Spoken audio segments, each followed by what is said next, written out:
Inspector Velox stepped through the airlock of the human cargo ship Steel Runner with his medical scanning device beeping softly in his four-fingered hands. The tall, thin alien had conducted thousands of these routine inspections across the galaxy, but something felt different about this vessel. His large, dark eyes swept across the ship's interior as he searched for the standard medical facilities that every interstellar ship was required to maintain. Captain Mark Thompson emerged from the bridge to greet him. The human was a stocky man in his early 40s with graying hair and calloused hands that spoke of years working in space. He wore a simple blue uniform with oil stains on the sleeves, and his relaxed demeanor immediately caught the inspector's attention. "Welcome aboard, Inspector," Mark said with a friendly nod. "I'm Captain Thompson, here for the health and safety check." Velox's translator device converted his natural clicks and whistles into standard galactic common. "Yes, Captain. I need to inspect your medical bay and verify all equipment meets current galactic safety standards. Please show me the way." Mark scratched his beard and looked slightly uncomfortable. "Well, Inspector, that might be a problem." "A problem?" Velox's antennae twitched with concern. "What kind of problem?"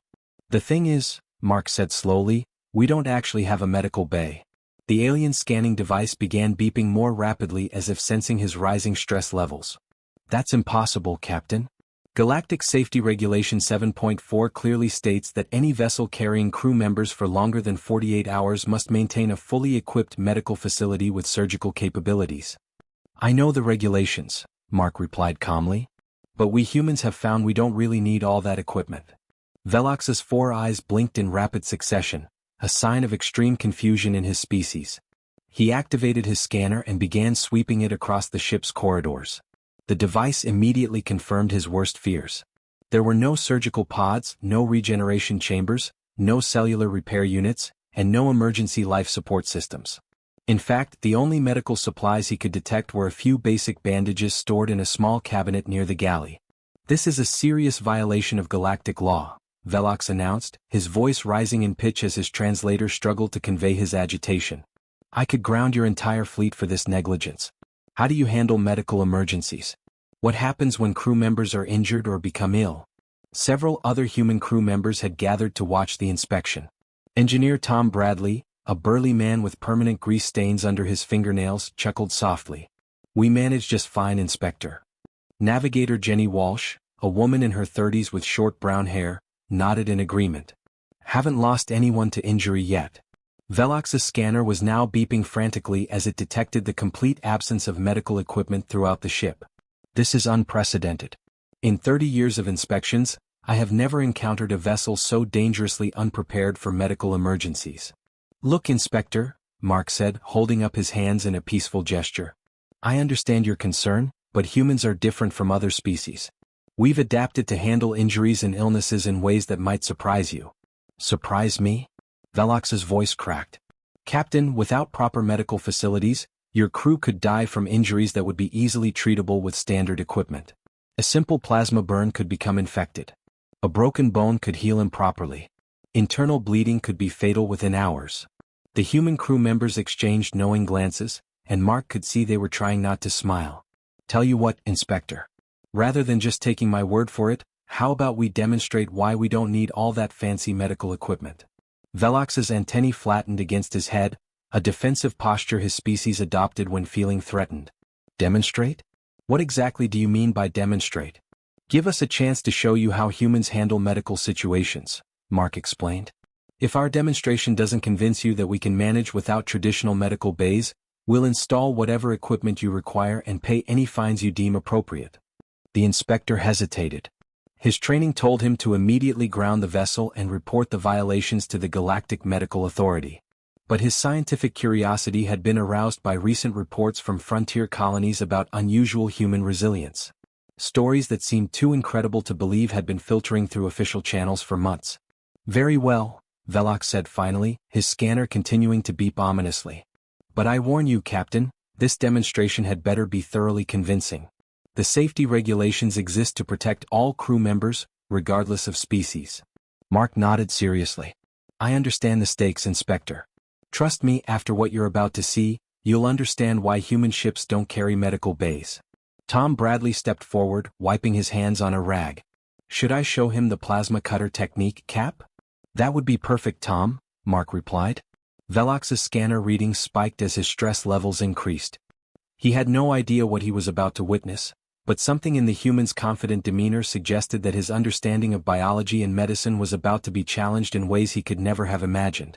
The inspector gripped his scanning device tighter, preparing to document what could either be the most groundbreaking medical demonstration in galactic history or the most reckless endangerment of crew safety he had ever witnessed. Engineer Tom Bradley led the group down to the ship's maintenance deck where he had been repairing a damaged plasma conduit. His tools were scattered across a metal workbench, including the plasma cutter he had been using to slice through thick metal plating.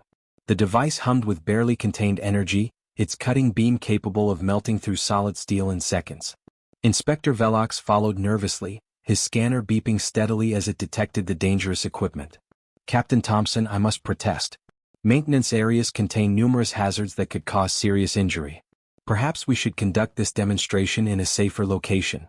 Mark Thompson smiled and shook his head. Inspector, the whole point is to show you how we handle real workplace injuries. Tom here gets hurt on the job at least once a week. Once a week? Velox's 4 eyes widened in horror. That frequency of injury would require a full medical staff on most ships. Tom picked up the plasma cutter and examined its glowing tip. The tool was designed for precision work, but even a brief contact with organic tissue would cause severe burns. See, Inspector, the thing about working in space is that accidents happen. Equipment malfunctions, tools slip, things break when you least expect it. Navigator Jenny Walsh leaned against a nearby bulkhead, watching with obvious amusement. Show him the time you got caught in that steam pipe explosion, Tom. Nah, that scar's already faded, Tom replied casually. I'll do something fresh so the inspector can see the whole healing process. Before Velox could object, Tom pressed the activated plasma cutter against his left forearm. The alien scanner immediately shrieked as it detected temperatures exceeding 2,000 degrees making contact with living tissue. The smell of burned flesh filled the air as Tom held the tool steady for several seconds, creating a deep burn that exposed muscle and bone beneath charred skin. Velox's legs nearly gave out from shock. Stop. Stop immediately. You need medical attention right now. His scanner was flashing red warnings, indicating that the injury was potentially fatal without immediate treatment. Tom switched off the plasma cutter and examined his arm with mild interest. Yeah, that's a good one. Should heal up nice and clean. He walked over to his toolbox and pulled out a simple cloth rag, the kind used for cleaning grease from machinery. Are you insane? Velox shrieked, his translator struggling to convey his panic. That burn extends through multiple tissue layers. You could lose your arm. You need a regeneration pod immediately. But Tom simply wrapped the dirty cloth around his injury, tying it with a casual knot. This will keep the worst of the bleeding in check. Should be fine by tomorrow. The inspector's scanner continued screaming warnings as Tom returned to his work on the plasma conduit. The human showed no signs of pain beyond occasionally wincing when he moved his arm in certain ways. This is medically impossible, Velox whispered. The nerve damage alone should have you unconscious. Nerve damage? Tom laughed. Inspector, I once got my hand caught in a cargo door. Crushed 3 fingers completely flat. Hurt like crazy for about an hour, then I got used to it. Captain Mark watched Velox's growing distress with sympathy. I know it's hard to believe, Inspector. Most species can't understand how humans handle pain and injury. Over the next 4 hours, Velox remained glued to his scanner as it tracked Tom's vital signs and cellular activity. What he observed defied every principle of biology he had learned during his medical training. The human's body temperature had risen slightly, but instead of indicating infection or shock, the readings showed dramatically increased cellular regeneration. The bleeding from the severe burn had stopped completely within the first hour. By the second hour, new tissue was already beginning to form at the wound site. The inspector watched in amazement as Tom's body literally rebuilt itself from the inside out.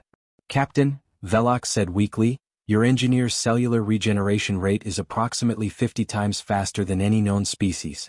This level of healing should be impossible without artificial enhancement. Jenny Walsh grinned. Wait until you see him tomorrow morning. The scar will already be fading.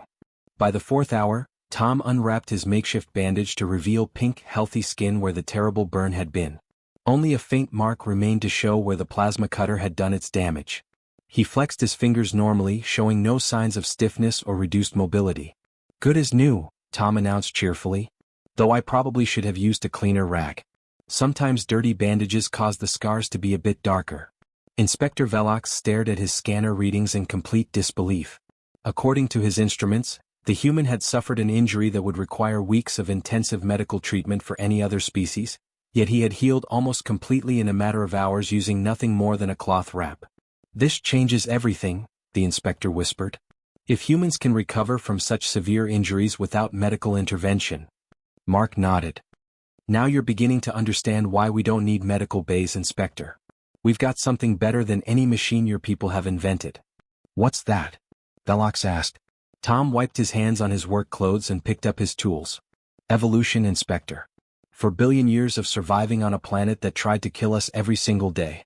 Turns out that builds some pretty impressive natural healing abilities." The inspector's scanner had finally stopped beeping warning signals, but Velox continued staring at the device as if it might reveal some explanation for what seemed impossible. Everything he thought he knew about medicine and biology had just been turned upside down by a simple demonstration with a plasma cutter and a dirty rag. Dr. Lisa Morgan arrived in the ship's common area carrying a steaming cup of coffee and a data tablet filled with medical information. She was a woman in her late 30s with kind eyes and gentle hands, but her calm demeanor suggested someone who had seen plenty of medical emergencies during her time in space. Inspector Velox sat across from her, still clutching his scanner and staring at the impossible readings it had recorded during Tom's demonstration.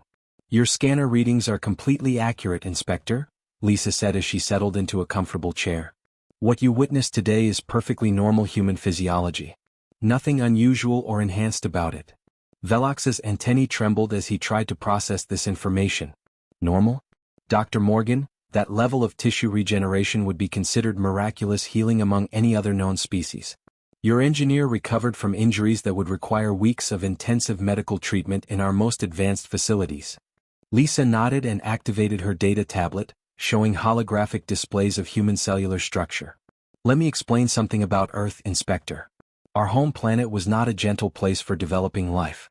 Everything there seemed designed to kill us before we could reproduce and pass on our genes." The hologram showed images of Earth's surface with its extreme weather patterns, dangerous predators and hostile environments. Velox watched in fascination as the display revealed creatures with massive teeth, venomous stings, and crushing strength that had shared the planet with early humans.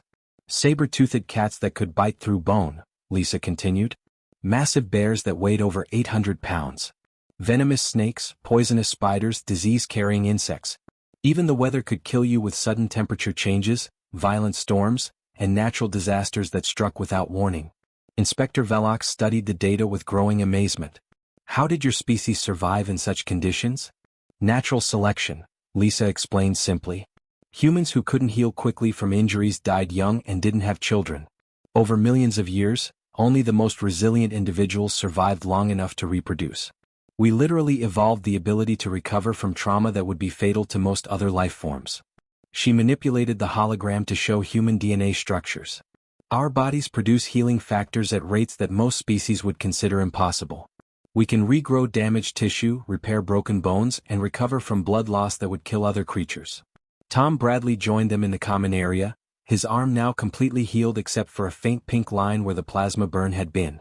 "My great-grandfather was a construction worker back on Earth," he said conversationally. "Got his leg crushed in a building collapse. Doctors told him he'd never walk again." "What happened?" Velox asked, though he suspected he already knew the answer. "He was back to work in 6 months, Tom replied with a grin. "Leg healed stronger than it was before the accident. He lived to be 93 and never had a day of trouble with it." Lisa pulled up more medical data on her tablet. "Pain tolerance is another factor, Inspector. Humans had to keep functioning while injured, or they'd become prey for the various predators that hunted us. A human with a broken leg can still run. Someone with internal bleeding can still fight for their life." Navigation Officer Jenny Walsh entered the common area with a fresh bandage around her hand. "Cut myself on some sharp metal while checking the sensors," she explained casually. "Went pretty deep, but it'll be fine by morning." Velox's scanner detected the injury and began beeping warnings about severe lacerations and potential nerve damage. Jenny ignored the device completely and poured herself a cup of coffee with her injured hand, showing no signs of pain or reduced mobility. "This is beyond remarkable," the inspector whispered. "Your species has natural healing abilities that surpass our most advanced medical technology." Dr. Morgan smiled. There are documented cases of humans surviving injuries that would be considered instantly fatal to other species. Heart attacks, massive blood loss, severe burns covering large portions of the body, broken bones that pierce vital organs. We just keep going. But surely you must have some limitations, Velox protested. No species can be completely immune to serious injury. Captain Mark Thompson joined the conversation. We're not immune, Inspector. We can die from severe enough trauma. But our definition of severe is very different from yours. What would put one of your people in intensive care for months might slow us down for a few days. Tom rolled up his sleeves to show various scars covering his arms. See these? Plasma burns, metal cuts, chemical splashes, crushing injuries. Each one would have hospitalized most aliens for weeks. I barely remember getting half of them. Lisa activated another holographic display showing comparative healing rates between different species. A broken bone that takes your people 12 weeks to heal in a medical pod will mend naturally in a human body in about 6 weeks. Deep tissue wounds that require surgical intervention for other species close on their own in humans within days. Inspector Velox stared at the data with a mixture of awe and disbelief. This explains so much about human behavior that we never understood. Your species' reputation for reckless courage, your effectiveness in dangerous situations, your willingness to take risks that other species would never consider. When you can bounce back from injuries that would cripple others, Jenny said, you tend to be less worried about getting hurt in the first place. The inspector looked around at the human crew members, each carrying various small injuries that his scanner detected, but none of them seemed to notice or care about. Your entire species is essentially walking around with biological healing technology that surpasses anything we've been able to develop artificially. Dr. Morgan closed her data tablet and finished her coffee. Now you understand why we don't need medical bays, Inspector. We are our own medical bays. The ship's alarm system suddenly screamed to life, filling the corridors with flashing red lights and urgent warning sounds.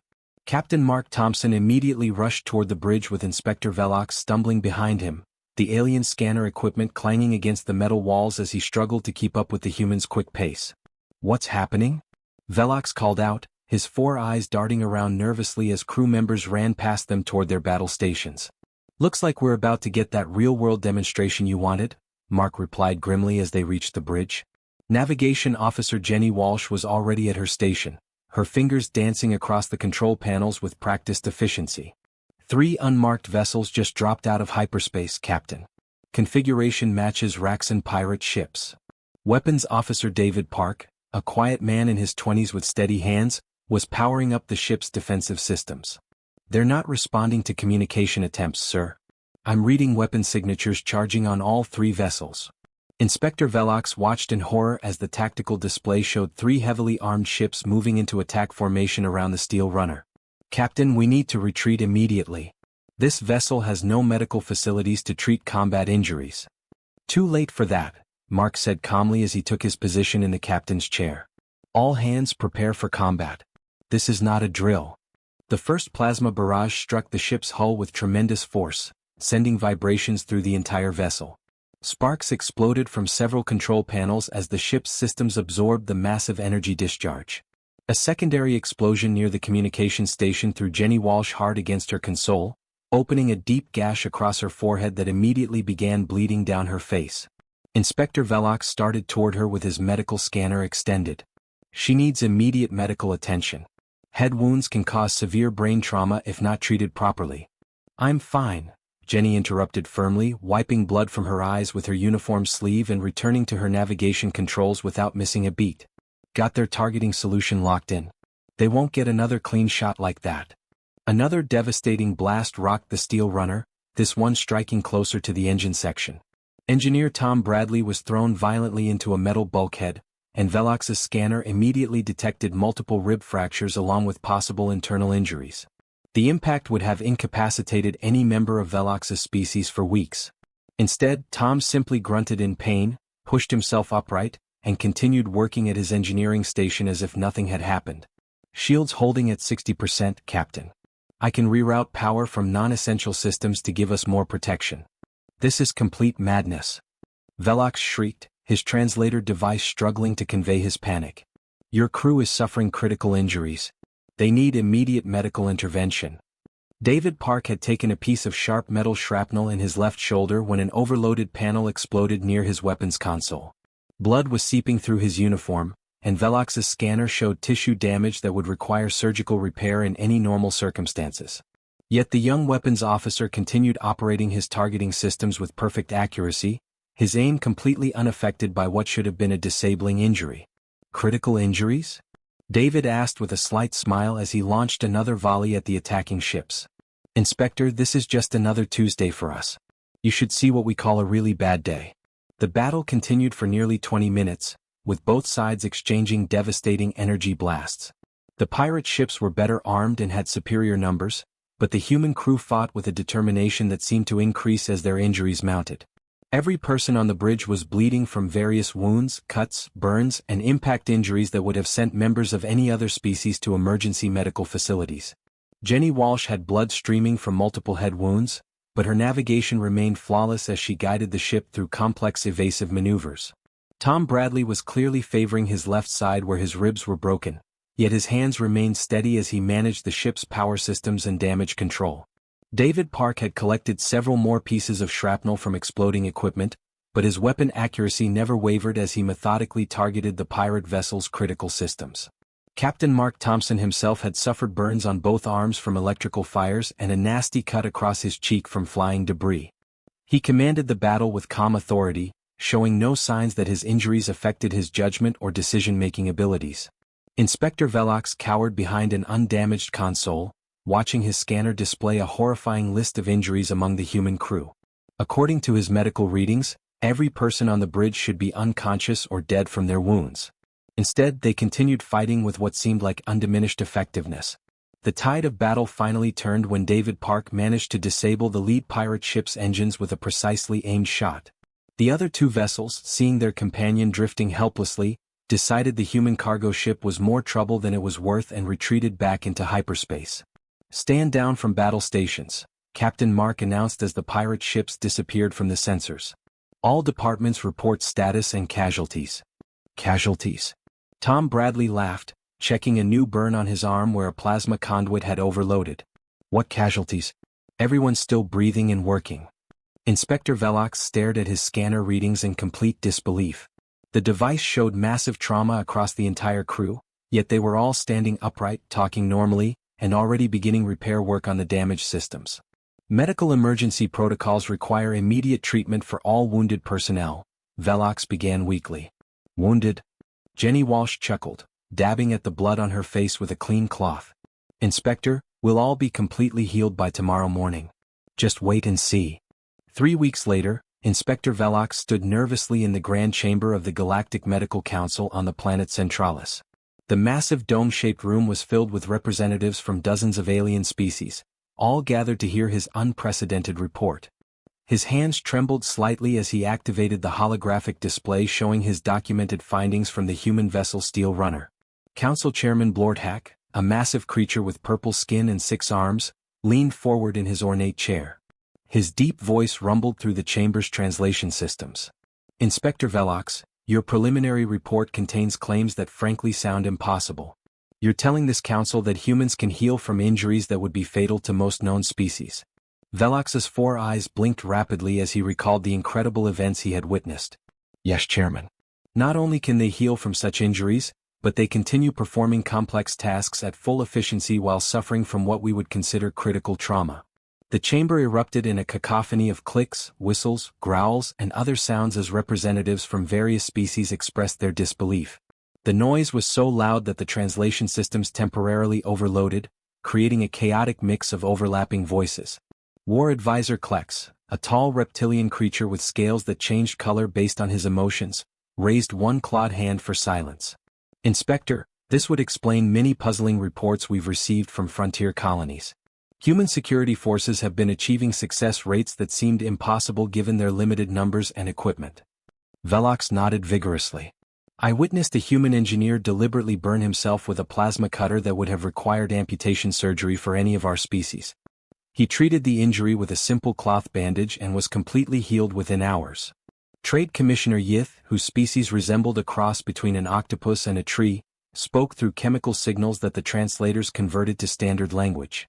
"If this is accurate, it would revolutionize our understanding of biological capabilities throughout the galaxy. The inspector activated another section of his holographic display, showing medical scanner readings from the pirate attack. During a combat situation, I observed the entire human crew sustaining injuries that should have incapacitated them. Broken bones, deep lacerations, severe burns, internal trauma. Yet they continued fighting with undiminished effectiveness until achieving victory. Medical Director Zenth, whose crystalline body structure allowed him to process information at incredible speeds, studied the data carefully. These cellular regeneration rates are beyond anything we've seen in natural evolution. How is such rapid healing possible? According to the ship's doctor, humans evolved on what they call a death world, Velox explained.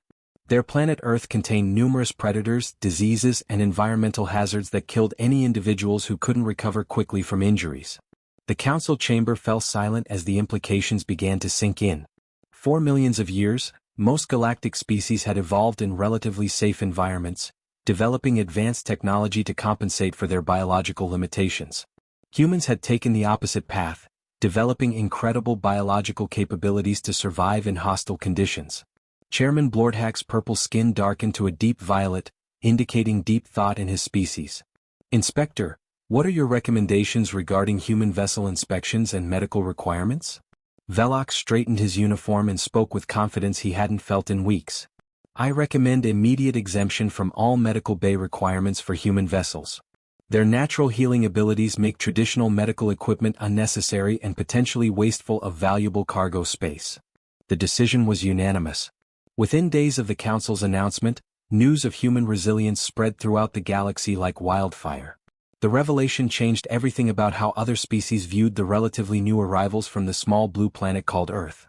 Captain Mark Thompson was reviewing shipping contracts in his quarters aboard the Steel Runner when Dr. Lisa Morgan entered with a data tablet full of new information. Mark, you need to see these communication logs, she said, settling into the chair across from his desk. We're getting job offers from 12 different star systems, all requesting human security services. Mark looked up from his paperwork with interest. Security work? We're a cargo hauler, Lisa. Not anymore apparently, she replied with a grin. Word has gotten out about our little demonstration for Inspector Velox. The entire galaxy now knows that humans can shrug off injuries that would hospitalize other species for months. She activated her tablet, showing him messages from various alien governments and corporations. The Alterian Trade Federation wants to hire human bodyguards for their diplomatic missions. The mining colonies on Kepler 442 are offering premium contracts for human safety supervisors. Even the peaceful Zenthians are requesting human medical consultants to study our healing abilities. Mark scrolled through the offers, his eyes widening at the generous payment terms being proposed. These numbers can't be right. They're offering 5 times standard rates for basic security work. It makes sense when you think about it, Lisa explained. Why hire 10 guards from other species when one human can do the same job and keep working even if injured? We've become the most cost-effective security force in known space. Communications Officer Rachel Davis entered the captain's quarters with more updates. Sir, I'm monitoring galactic news networks.